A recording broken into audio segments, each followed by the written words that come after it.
Hello everybody and welcome to the channel. It's Paulie Esther here, and Dead by Daylight has put out another player satisfaction survey. They want to hear from you and what you think. With this tweet here, it says the Dead by Daylight team would like your feedback in a player satisfaction survey.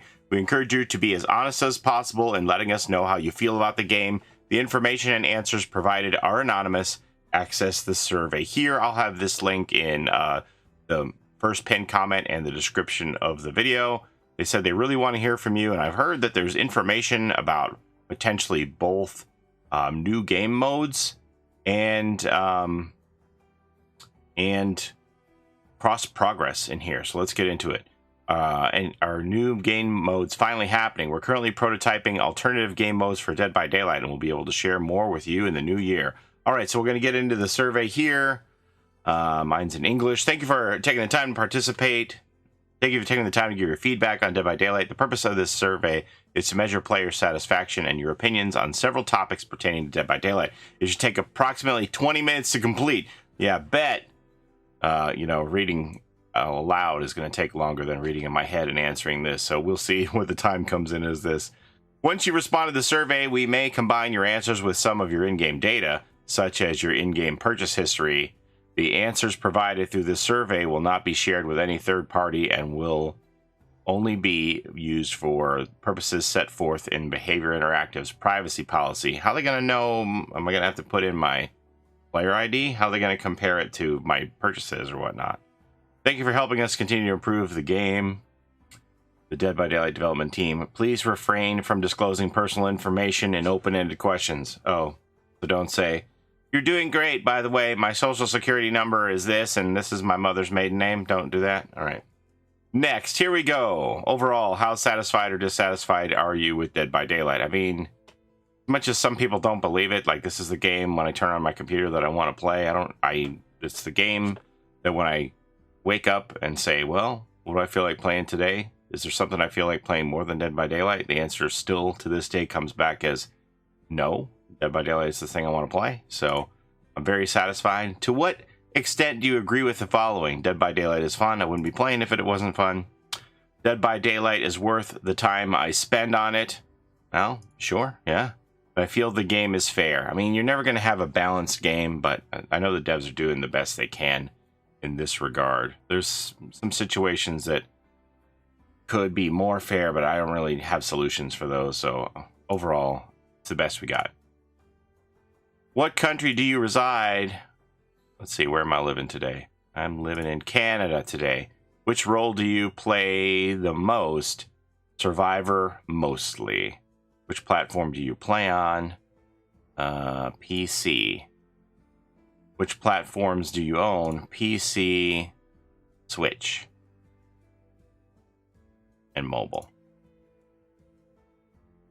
When did you start playing Dead by Daylight? 2016. How often do you play Dead by Daylight with friends? Almost about 100% of the time, I would say. Whenever I'm playing Survivor, it's usually with friends. How many days a week do you spend playing at least 30 minutes? Well, that would be 4 or 5. How many days a week do you spend playing other video games? Well, 0 to 1. How often do you watch Dead by Daylight content creators? Every day. Multiple times a day? Every day. Every day. How would you rate your experience within the last 3 months? So this one here, teammates matched with, is hard for me to argue because I'm usually playing Swift. But lately my teammates have been pretty decent, so I'm going to say on those rare occasions where we had randoms with us. Matchmaking time, it's very quick. Opponents matched against. This has been weird for me. It's been a roller coaster. It started off like against really tough opponents, and then it eased when those people were complaining that their MMR soft cap got fine-tuned and the sweatiest were going against the sweatiest. I was like in the middle playing against middle people, and it was like a very fun and relaxed experience for me to not go against the sweats. Now it seems to have been turned up a little bit more, where I'm facing the sweats again. So I'm just going to put that at positive. My personal experience. Hey, Chucky, have you tried the last chapter? Yes. I have played against Chucky, and I have played against the good guy, whether or not I purchased Chucky, and I played as Chucky. Okay. How did you hear about the chapter?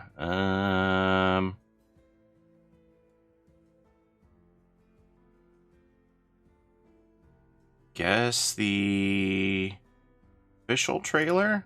It's like the teaser, right? Next, how satisfied or dissatisfied? I think Chucky's an amazing chapter. It's not, you know, without criticism. I think there are things that could have been done to make it better, but I think it's really good. Very, very good. I've seen a lot of people say that it brought them back to Dead by Daylight, brought them back to watching me on my channel, which they've been gone for years. And so I think that's a feather in the cap to show how good the Chucky chapter is. The general theme of the chapter, the gameplay of the killer, the gameplay against the killer, technical performance of the chapter. Okay, let's see. I'm going to put satisfied for this. I wish that it did have a Toy Factory map to go with it. I also wish that Tiffany had the ghost of Tiffany Valentine doing lifting duties, but those are minor criticisms. I also wish Tiffany had her own unique Mori. Again, minor criticisms. Gameplay is very cool. Gameplay against the killer can be tough. If you go against those people who know how to do the J-flicks as Blight and Oni, they can do those 180 turns as Chucky, and they can be tough. If they'll be monsters. The people who don't know to do that are perfectly fine to go against, honestly. Technical performance, sure. Did you play Dead by Daylight prior to acquiring this chapter? Yes, I actively played. Okay, so this is people who are playing for the first time because of Chucky. I have played actively in the past, more than 3 months ago. So this is for that category of people I was talking about that Chucky brought them back. How familiar are you with the Child's Play franchise? Extremely. I actually want to make a video about all the different cosmetics that we could potentially see for Chucky. When did you first play the Chucky chapter? Well, launch day. Do we have anything for PTB? No. So launch day for me. 2 can play anytime you're stunned or blinded. Blind survivor for 1.5 seconds. Friends to the end. When you hook the obsession, their aura is revealed to you and they suffer from exposed. Batteries included. When you're within 12 meters of a generator, you get a 5% haste status effect for 5 seconds when leaving the generator. How fun is it to play with the following perks? Hex 2 can play. I like this a lot. I use this with my Spirit Fury Enduring Brutal Strength build and eat the pallets, and it's funny to see them slam me with pallets and then they get blinded and they don't know where they're going. That is a hilarious perk. I love that one a lot. Batteries included. I haven't really tried this one at all, so I don't really have any opinion on that. And Friends to the End. I played this as Tiffany and it worked out really well. I think that is a fun perk too. What potential? Okay, so the Hex 2 can play has considerable synergy, like I said, with my Spirit Fury Enduring build. The Friends to the End also has a lot of synergy. I put together a build with that one. It was a lot of fun. And again, this one I don't really know about the batteries included. It's just like an added speed boost. So I'm just gonna put moderate for that one. How would you rate the following? The good guy, yeah, I think Chucky looks great. The power is also great. And yeah, I'm a big fan of Chucky. This was like my top 5 licenses that I wanted to come in the game. So I'm super happy that we have Chucky. How engaging do you find it? I love that extremely engaging. I love that they got Brad Dourif and Jennifer Tilly to do the voices. And all of the voice lines in there are amazing. It's so immersive. It's really, really good. It makes me kind of sad that Freddy doesn't have that, you know? Because Freddy's such a talkative killer too, but not in our game. Relative to other killers, how powerful do you feel the good guy is? I would say probably slightly stronger. Stronger or slightly stronger? I'm just going to go with slightly stronger, unless, you know, like I said, you're playing one of those people who can J-flick and they'll destroy you. They'll be super monsters. I'll just go, I don't know. Okay, we'll go stronger because of those people out there who know how to manipulate him. The following is a list of qualities that may or may not apply to any given killer. Please evaluate to what degree each statement is true to the good guy. The killer's power facilitates patrolling generators in close proximity. I mean, I guess you could, because you could just go into hidey-ho and be quiet and have people come up on a 3-gen, so mostly true. Killer relies on luck. I don't think that's true. I don't think that's true at all. Can travel around the map with ease. I think that's where Chucky kind of has problems in map coverage, because he doesn't have like a speed boost to get across the map like a Wraith can cloak and zoom, or a power that'll help you go in bursts like a nurse or a hillbilly or something like that. But I think his strength is that he can make chases shorter, so I think that helps him out. This killer's power is difficult to understand as a survivor. I don't think that's true. This killer's power creates audio and visual cues that give the survivors enough time to react. Yeah, when you hear Chucky chuckling, you know he's coming, so I'll say that's mostly true. And you have all the little footsteps. Oh wait, I clicked the wrong thing. Have all the little footsteps. This killer's power reduces the effectiveness of pallet loops. I would say very true, because he can just scamper underneath. This killer's power is hard to master. I would say yes, if you're trying to do those 180 flicks. Those take technique to be able to zoom around corners and control the slice and dice. So yes, for that level, but in general, just as a generic way to use the power to go into hidey-ho, sneak up on people, no. Maybe I'll reduce that one because of that reason. I don't think it's that hard to grasp unless you're trying to be uber Chucky, buff Chucky. If survivors were using Survive with Friends, this would not help them against this killer. What are we talking about here? I don't think Survive with Friends helps against Chucky. This killer's power reduces the effectiveness of hiding out of sight. I don't think that's true either. Okay, next. What do you appreciate most about the good guy? The fact that Brad Dourif did so many amazing voice lines to help with my immersion. What do you appreciate the least about the good guy? I mean, the character himself?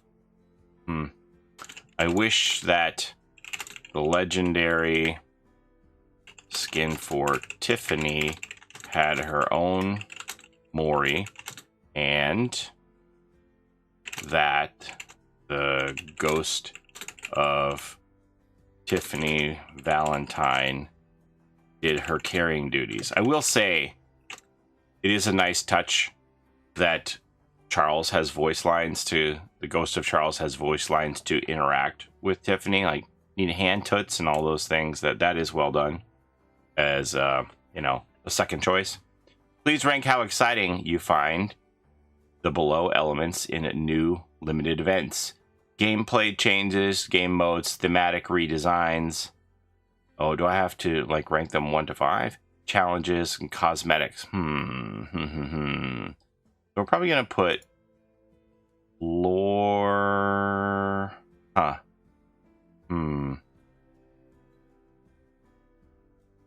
Dude, this is a tricky one. This is a tough one to rank. I'm probably gonna put lore last, sadly, even though I do love the lore. And then the thematic designs, probably second to last. And then I do enjoy the challenges, so let's see. I like to have new stuff to do. So let's put challenges, and then I like to earn the cosmetics doing the challenges on those mini tomes. And then I guess that's going to leave us with the gameplay changes as 3. But I like all of these elements, really. It's hard to rank them one against the other for me. This section considers the prospect of splitting limited gameplay and regular Dead by Daylight into two separate queues during future events. That's interesting. So maybe by the end of January, yeah, I'm going to get tired of snowball pelting and stuff like that, and I'll be ready for it to be done. I completed the first level in the mini tome the first day, and now I have to wait a week for level 2 to open up. So I can see that there would be a point where I might not want to have 3 weeks of an event. So having a choice between regular and limited event gameplay experiences would improve my Dead by Daylight experience overall. I mean, this could probably be very true. Like if on day 2 I have people who are trying to pelt with snowballs and I've moved on from that and I just want to do gens and survive and play normally, but they're behind me, I could see how maybe I would want to opt out from the event until the next level opens up. So yeah, I can agree with that. I would feel motivated to play DBD if I had a choice between the regular and limited event gameplay trials. I don't know that it would motivate me more, but I think maybe it would be a better experience for me. A little bit. How would you distribute your time playing Dead by Daylight between the two gameplay experiences? Exclusively playing the limited event gameplay 100% of the time, exclusively playing... Okay, well... Assuming that I'm going to be able to get event stuff done on day 1, I'm probably skewed towards here. So let's put it, would that be like a third? I don't even know if it would be a third. I'll leave it there. In your opinion, what would a fair time to wait in queue if these two gameplay experiences were separately available?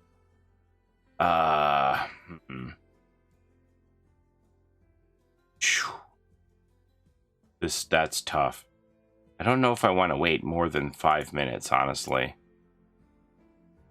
That's about the limit for me. This section of the survey focuses on your preference for new gameplay ideas. You'll be shown 8 sets of gameplay experiences, 1 set per page.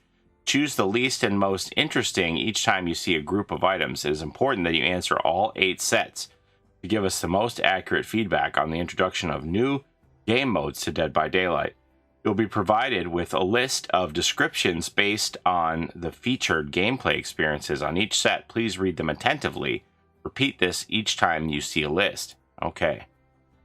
Consider all of the following gameplay experiences. Select the one that you think is the least interesting and the one you think is the most interesting, and repeat this each time you see a list of items.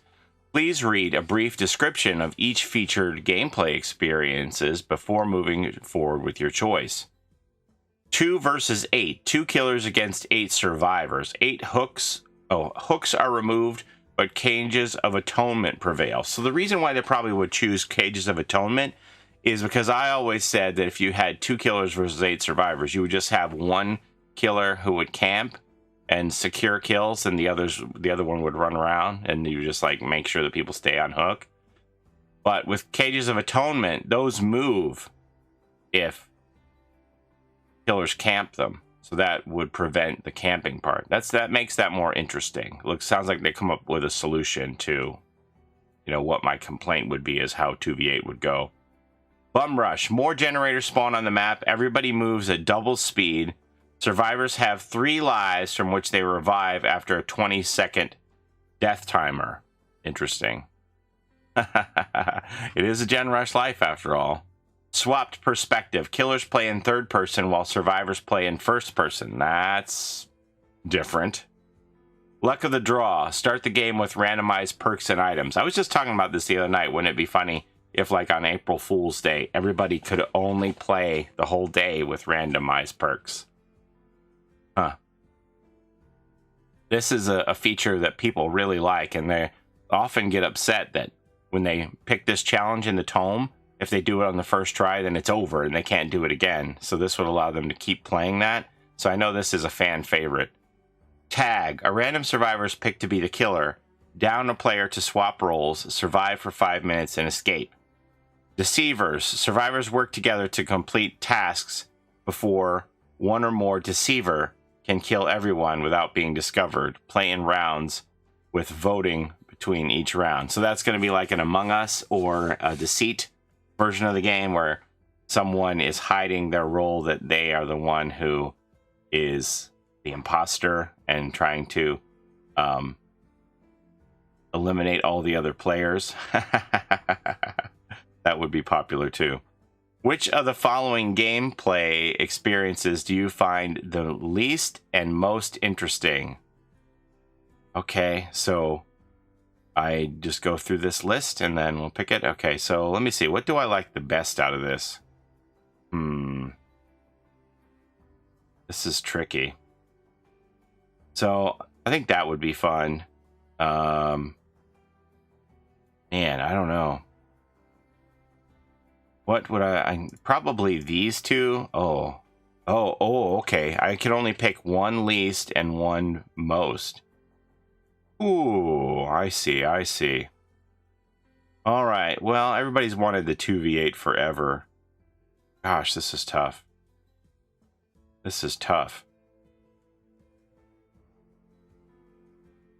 Okay, I'm going to go with swap perspective as least. And we'll go with that because we're going to have a redraw here, right? Oh, wait, we have more gameplay experiences. I thought it was going to make me vote again on a different...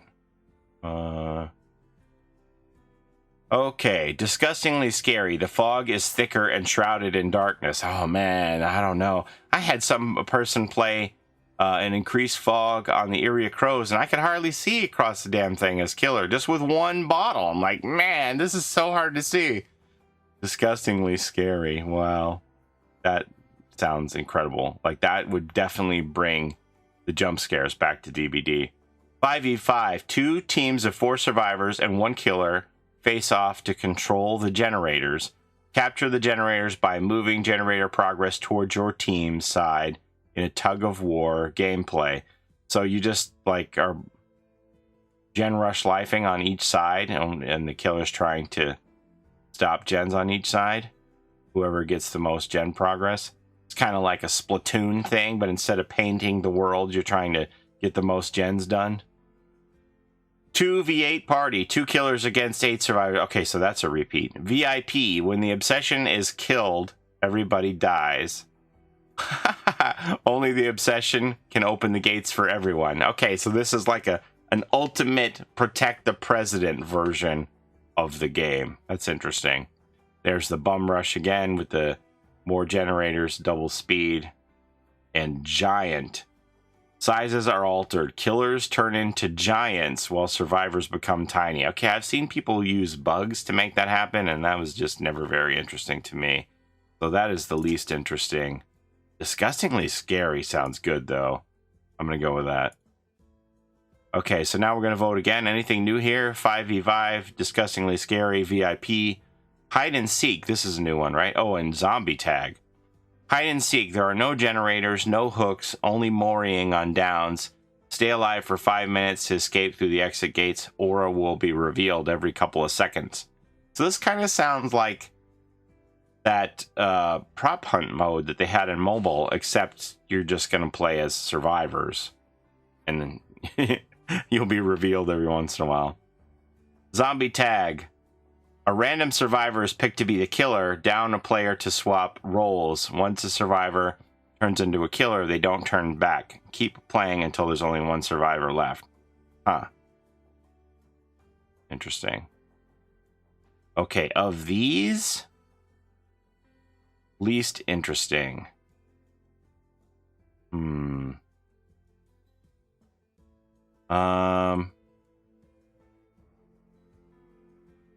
of course, your mileage may vary on this. You obviously may not agree with my choices. I don't think the 5v5 is very interesting of this group.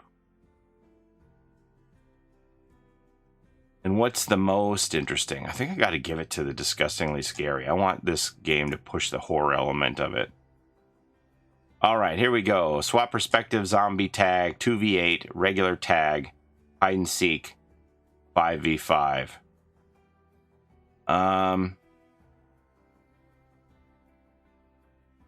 What do I like best against this?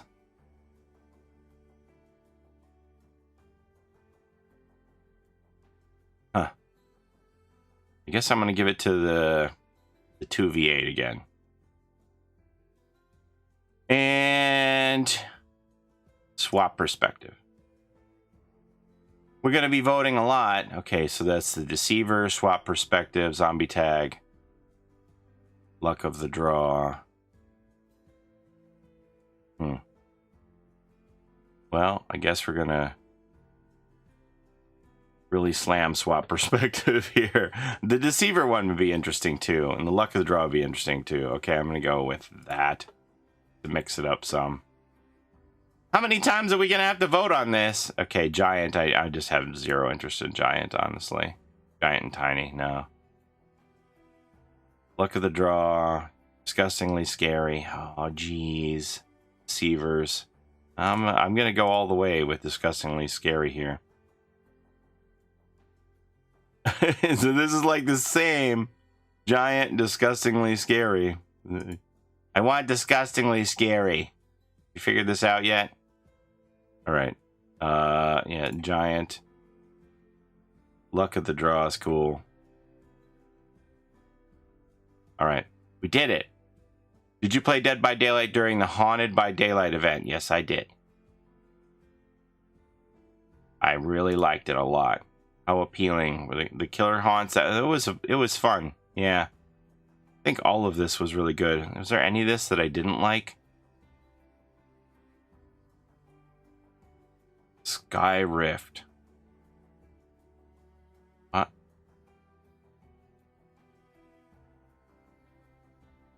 Is that the rift to go back? The rift in the sky to return? That was a little slow to come back. A little slow to return there. Okay. The Void as killer, Void orbs, Void as survivor. All right, that was fun. I think this was great. Unstable rifts. I think this was one of the best events they've ever had, honestly. Okay, how appealing were the following progression? I love new challenges. I love those mini tomes. I can't get enough of them. I can't get enough of the mini tomes and having goals and things to earn. How appealing were the following cosmetic types? Skeletal shirts, candied weapons, legacy Halloween cosmetics, Void collection, event tome charms. Let me see. I'm trying to think here. I wasn't very happy with the new Cozy Break stuff. Thought that was kind of boring, but that's not here. This is all Halloween stuff. Yeah, I liked all of it. The Void stuff's neat. I hope they expand on that collection and give a lot of the other original characters the Void collection stuff. Probably my favorite from that. How appealing was the Haunted by Daylight event lore? I can't wait. Like, I've seen some people thinking that the Mad Designer could be killer for like the next anniversary, which I don't disagree with. I like to see it.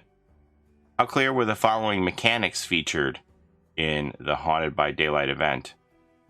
I don't think I had really any trouble understanding any of this stuff. Yeah, I don't remember having any problems with any of it. I think it was okay.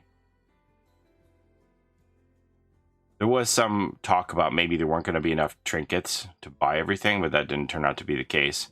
In what ways would you improve the Haunted by Daylight event if you could change up to 3 things? More Mad Designer lore. More Void cosmetics for other original characters. What else?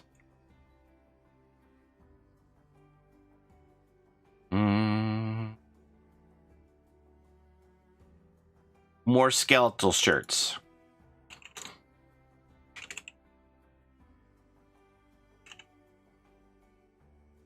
Okay.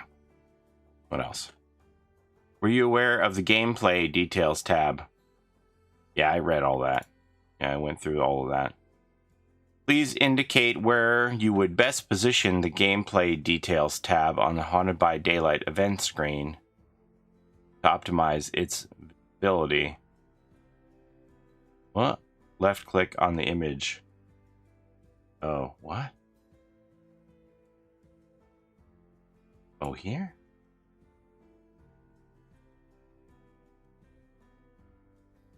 I don't know. I think it's fine there.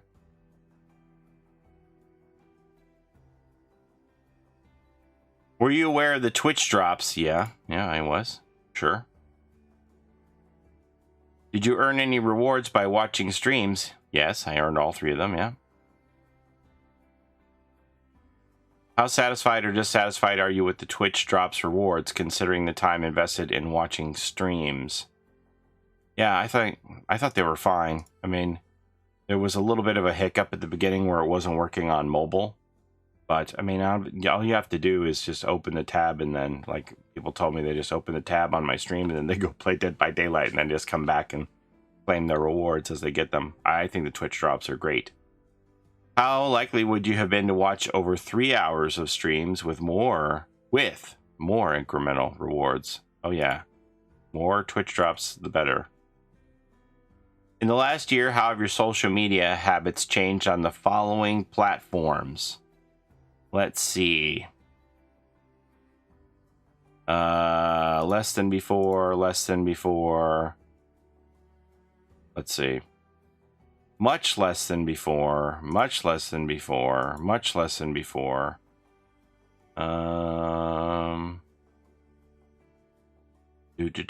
About the same. And I don't use Instagram, really.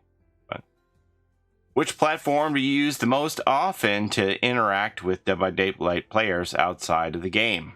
Choose 3. Twitch, YouTube, X. Done. Are you aware of the Dead by Daylight's official forum? Yeah. How often do you visit the official forum? Probably less than once a week, unless I'm making a video about something that appears on the forum. In what ways? I read the news blogs that are posted to the forums, or the article, yeah, that's good enough.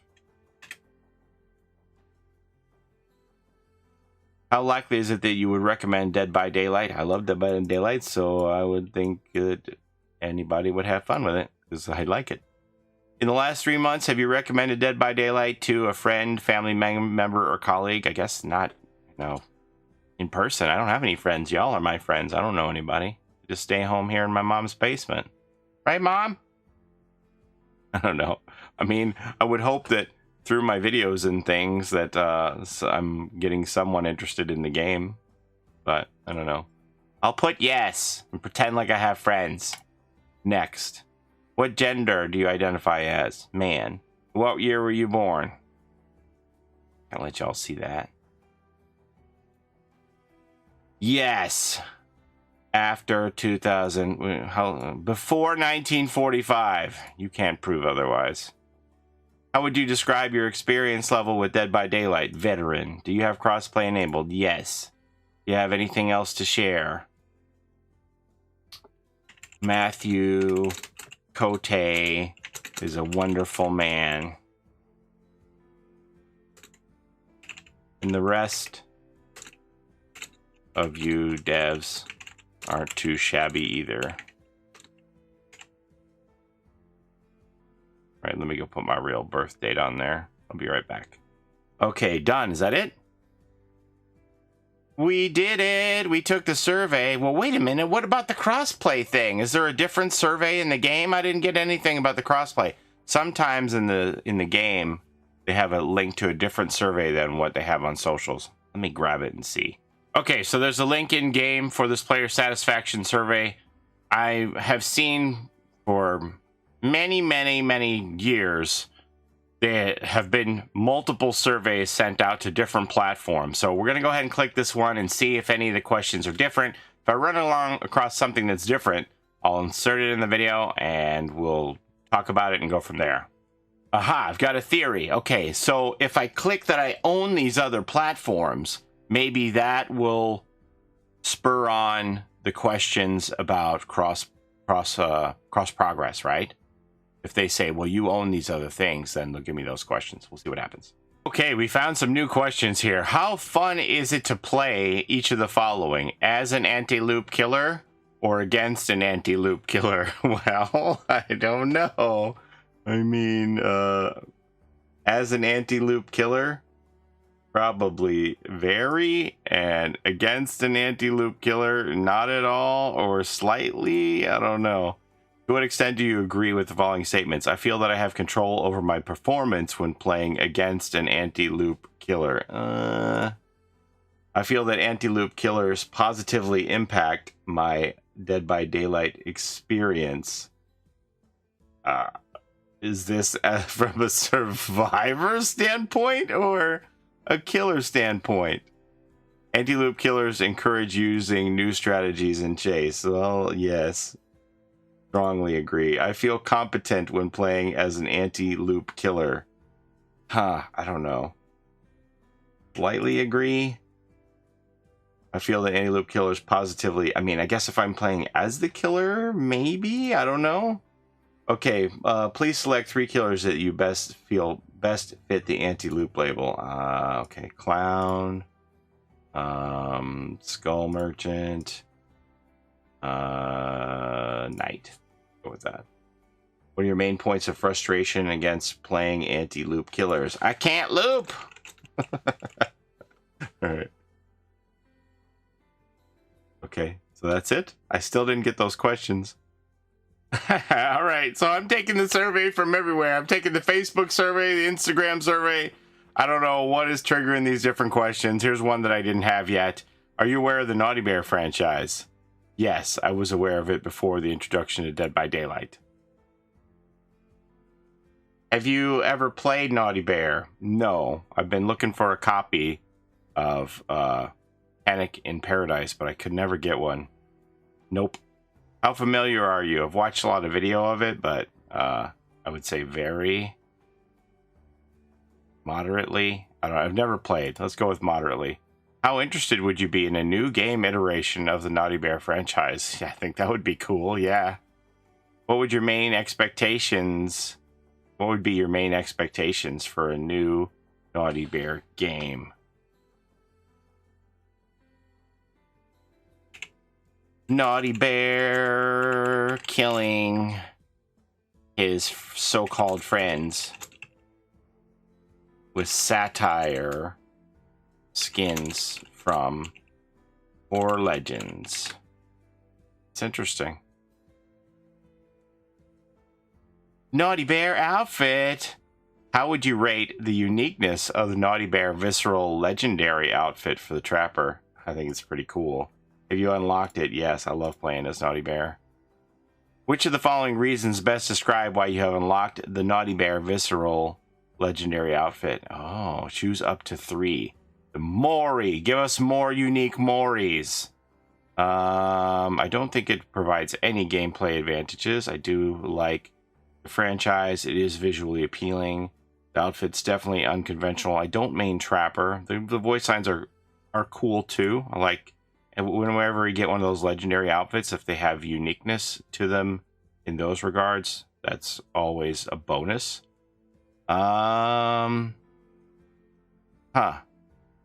Let's see. The outfit is unconventional. The outfit is visually appealing. We'll go with that as our third one there.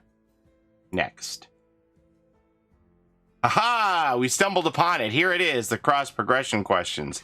Wow. This is so weird that the surveys are different. This is the 4th time I've taken the survey to find this content for you. All right.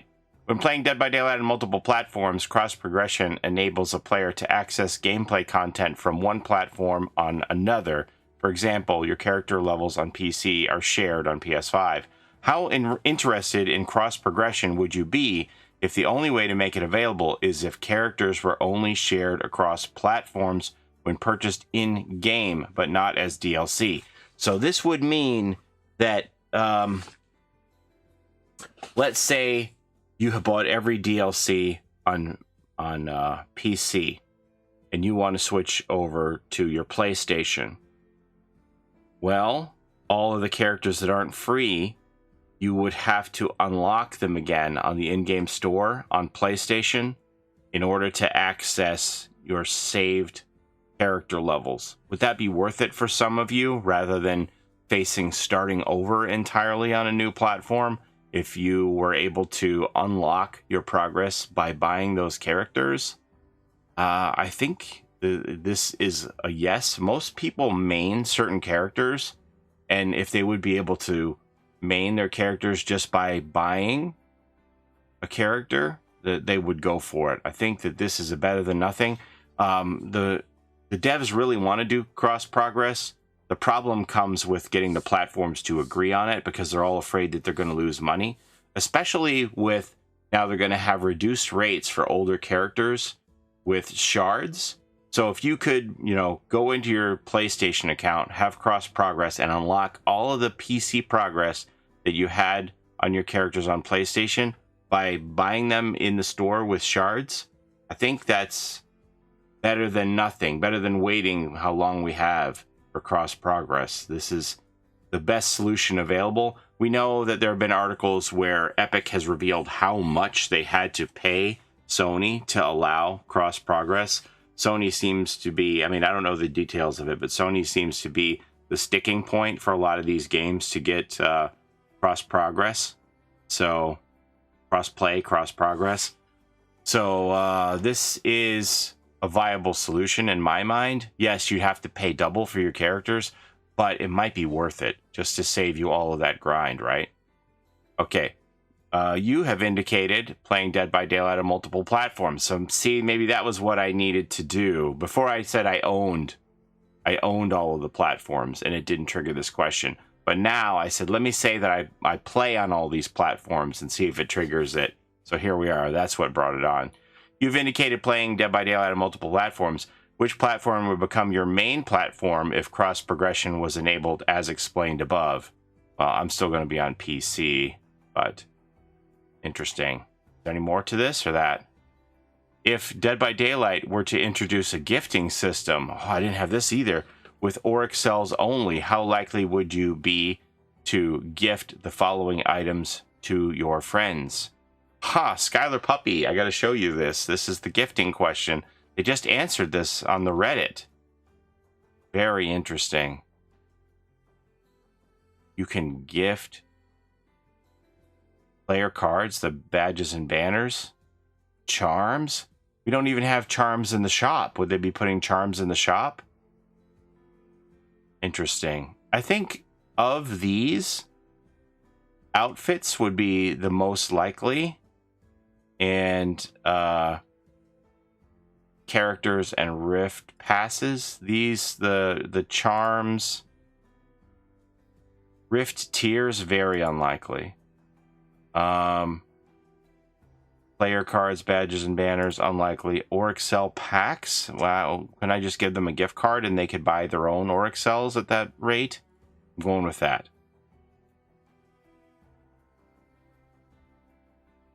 All right, and then we're back to this we have seen.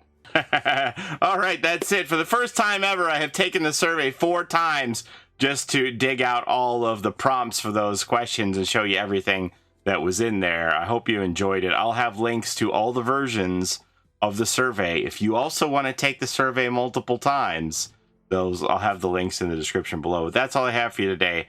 As always, thank you so very much for watching. I appreciate the time that you spend here with me on my channel. Don't forget to like, comment, and subscribe, as it helps the channel a ton. And don't forget to take care of each other in and out of the fog, and we'll see you next time. Happy holidays, everybody. Bye-bye. It's a Gen Rush life for us. It's a Gen Rush life for us. Set a hiding, we do gens. Set a randoms, we got friends. It's a Gen Rush life